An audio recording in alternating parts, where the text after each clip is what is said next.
Capítulo 12. Bens e domínio público.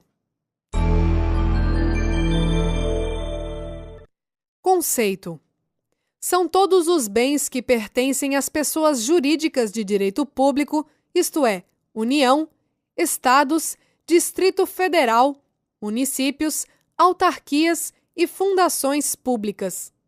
O domínio público, em sentido amplo, é o poder de dominação ou de regulamentação que o Estado exerce sobre os bens de seu patrimônio, ou sobre os bens do patrimônio privado, ou ainda sobre as coisas inapropriáveis individualmente, mas de fruição geral da coletividade.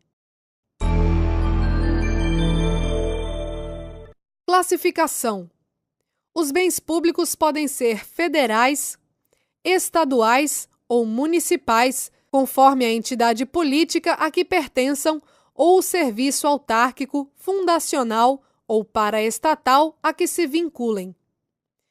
Federais: são bens da União. Os que atualmente lhe pertencem e os que vierem a ser atribuídos, as terras devolutas, os lagos, rios e correntes de água em terrenos de seu domínio ou que banhem mais de um estado ou sirvam de limites com outros países, bem como os terrenos marginais e as praias fluviais, as ilhas fluviais, as praias marítimas, as ilhas oceânicas e costeiras.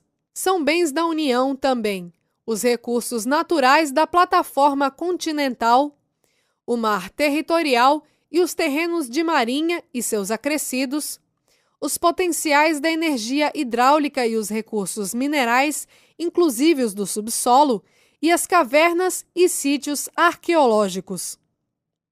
Estaduais: incluem-se entre os bens dos estados as águas superficiais ou subterrâneas, fluentes, emergentes e em depósito, ressalvadas as decorrentes de obras da União. As áreas nas ilhas oceânicas e costeiras que estiverem em seu domínio. As ilhas fluviais e lacustres não pertencentes à União. As terras devolutas não compreendidas entre as da União. Municipais: incluem-se entre os bens municipais os que atualmente lhe pertencem e os que vierem a ser atribuídos, e as ruas, praças e áreas dominicais. Todos os bens públicos são bens nacionais por integrantes do patrimônio da nação, na sua unicidade estatal, mas embora politicamente componham um acervo nacional, civil e administrativamente pertencem a cada uma das entidades públicas que os adquiriram. Categorias: segundo a destinação, o Código Civil reparte os bens públicos em 3 categorias. Primeira: bens de uso comum do povo ou de domínio público são os que se destinam à utilização geral pela coletividade. Como exemplo, mares, rios, estradas, ruas e praças. Segunda: bens de uso especial ou do patrimônio administrativo indisponível são os que se destinam à execução dos serviços administrativos e serviços públicos em geral. Por exemplo, um prédio em que esteja instalado um hospital público ou sirva de sede para determinado órgão público, e os veículos da administração. Terceira: bens dominicais ou do patrimônio disponível são os bens que, embora constituam o patrimônio público, não possuem uma destinação pública determinada ou um fim administrativo específico. Exemplo: as terras sem destinação pública específica, terras devolutas, e os prédios públicos desativados e os móveis inservíveis.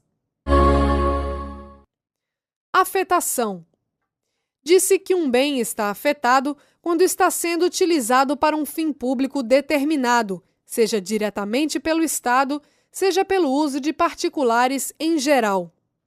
É a atribuição a um bem público de sua destinação específica. Pode ocorrer de modo explícito ou de modo implícito. Como exemplo, os bens de uso comum e os bens de uso especial são bens afetados, pois têm em comum o fato de estarem destinados a serviços específicos. Os bens dominicais são desafetados. Desafetação é a mudança da forma de destinação do bem. Em regra, a desafetação visa incluir os bens de uso comum ou do povo ou bens de uso especial na categoria de bens dominicais. É feita com a autorização legislativa através de lei específica. Um dos propósitos para realizar a desafetação é a possibilidade de alienação através de concorrência pública ou licitação. Para ser alienado, o bem não poderá estar afetado a um fim público. Formas de utilização dos bens públicos por particulares. Autorização de uso. É o ato unilateral, discricionário e precário pelo qual a administração consente na prática de determinada atividade individual incidente sobre um bem público. Não tem forma nem requisitos especiais para sua efetivação, pois visa apenas a atividades transitórias e irrelevantes para o poder público. Por exemplo, autorizações para a ocupação de terrenos baldios, para a retirada de água em fontes não abertas ao uso comum do povo. Tais autorizações não geram privilégios contra a administração, ainda que remuneradas e fruídas por muito tempo, e por isso mesmo dispensam lei autorizativa e licitação para seu deferimento. Permissão de uso. É o ato negocial, com ou sem condições, gratuito ou oneroso, por tempo certo ou determinado, unilateral, discricionário e precário, através do qual a administração faculta ao particular a utilização individual de determinado bem público. Esta permissão é sempre modificável e revogável unilateralmente pela administração, quando o interesse público o exigir. Exemplo: bancas de jornais e vestiários em praias. A revogação faz-se em geral sem indenização, salvo se em contrário se dispuser, pois a regra é a revogabilidade sem ônus para a administração. O ato da revogação deve ser idêntico ao do deferimento da permissão e atender às condições nele previstas. Qualquer bem público admite permissão de uso especial a particular, desde que a utilização seja também de interesse da coletividade que irá fruir certas vantagens desse uso, que se assemelha a um serviço de utilidade pública. Se não houver interesse para a comunidade, mas tão somente para o particular, o uso especial não deve ser permitido nem concedido, mas simplesmente autorizado em caráter precaríssimo. Cessão de uso. É a transferência gratuita da posse de um bem público de uma entidade ou órgão para outro, a fim de que o cessionário o utilize nas condições estabelecidas no respectivo termo, por tempo certo ou indeterminado. É ato de colaboração entre repartições públicas em que aquela que tem bens desnecessários aos seus serviços cede o uso a outra que deles está precisando. A cessão de uso entre órgãos da mesma entidade não exige autorização legislativa. Quando, porém, a cessão é para outra entidade, necessário se torna autorização legal. Em qualquer hipótese, a cessão de uso é ato de administração interna que não opera a transferência da propriedade e, por isso, dispensa registros externos. Concessão de uso. É o contrato administrativo pelo qual o poder público atribui a sua utilização exclusiva de um bem de seu domínio a particular, para que o explore segundo sua destinação específica. A concessão pode ser remunerada ou gratuita, por tempo certo ou indeterminado, mas deverá ser sempre precedida de autorização legal e, normalmente, de concorrência para o contrato. Como exemplo, concessão de uso remunerado de um hotel municipal, de áreas em mercado ou de locais para bares e restaurantes em edifícios ou logradouros públicos. Sua outorga não é nem discricionária nem precária, pois obedece a normas regulamentares e tem a estabilidade relativa dos contratos administrativos, gerando direitos individuais e subjetivos para o concessionário. Tal contrato confere ao titular da concessão de uso um direito pessoal de uso especial sobre o bem público, privativo e intransferível sem prévio consentimento da administração, pois é realizado intuito persona, embora admita fins lucrativos. Observação: o que caracteriza a concessão de uso e a distingue dos demais institutos assemelhados, autorização e permissão de uso, é o caráter contratual e estável da outorga do uso do bem público ao particular, para que o utilize com exclusividade e nas condições convencionadas com a administração.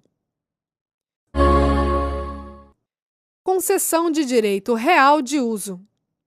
É o contrato pelo qual a administração transfere o uso remunerado ou gratuito de terreno público a particular, como direito real resolúvel, para que dele se utilize em fins específicos de urbanização, industrialização, edificação, cultivo ou qualquer outra exploração de interesse social. Por exemplo, mini-distritos industriais. É transferível por ato inter vivos ou por sucessão legítima ou testamentária, a título gratuito ou remunerado, como os demais direitos reais sobre coisas alheias, com a diferença de que o imóvel reverterá à administração concedente se o concessionário ou os seus sucessores não lhe derem o uso prometido ou o desviarem da sua finalidade contratual. A concessão de direito real de uso pode ser outorgada por escritura pública ou termo administrativo. Desde a inscrição, o concessionário fruirá plenamente o terreno para os fins estabelecidos no contrato e responderá por todos os encargos civis, administrativos e tributários que venham a incidir sobre o imóvel e suas rendas. Enfiteuse ou aforamento. É um instituto civil que permite ao proprietário atribuir a outrem o domínio útil de imóvel, pagando à pessoa que o adquire, enfiteuta, ao senhorio direto uma pensão ou foro anual, certo e invariável. Consiste, pois, na transferência do domínio útil de imóvel público à posse, uso e gozo perpétuos da pessoa que irá utilizá-lo daí por diante. Em linguagem técnica, aforamento ou enfiteuse é o direito real de posse, uso e gozo pleno da coisa alheia que o titular pode alienar e transmitir hereditariamente, porém com a obrigação de pagar perpetuamente uma pensão anual ao senhorio direto. Domínio útil consiste no direito de usufruir o imóvel do modo mais completo possível e de transmiti-lo a outrem, por ato entre vivos ou por testamento. Domínio direto, também chamado domínio eminente, é o direito à substância mesma do imóvel sem as suas utilidades. Foro, cânon ou pensão é a contribuição anual e fixa que o foreiro ou um enfiteuta paga ao senhorio direto em caráter perpétuo para o exercício de seus direitos sobre o domínio útil do imóvel. Laudêmio é a importância que o foreiro ou enfiteuta paga ao senhorio direto quando ele, senhorio, renuncia seu direito de reaver esse domínio útil nas mesmas condições em que o terceiro o adquire. Características dos bens públicos. Inalienabilidade é característica original do bem público que restringe de forma efetiva a possibilidade de sua alienação. Esta característica não se apresenta de modo absoluto, ou seja, pode ser mudada através de lei. Imprescritibilidade. Decorre como consequência lógica de sua inalienabilidade originária, e é fácil demonstrar a assertiva. Se os bens públicos são originariamente inalienáveis, segue-se que ninguém os pode adquirir enquanto guardarem essa condição. Daí não ser possível a invocação de uso capião sobre eles. Impenhorabilidade. Os bens públicos não estão sujeitos a serem utilizados para a satisfação do credor na hipótese de não cumprimento da obrigação por parte do poder público. Decorre de preceito constitucional que dispõe sobre a forma pela qual serão executadas as sentenças judiciárias contra a fazenda pública sem permitir a penhora de seus bens. Admite, entretanto, o sequestro da quantia necessária à satisfação do débito, desde que ocorram certas condições processuais, através de precatório. Não oneração. É a impossibilidade dos bens públicos serem gravados com direito real de garantia em favor de terceiros. Os bens públicos não podem ser objeto de hipoteca.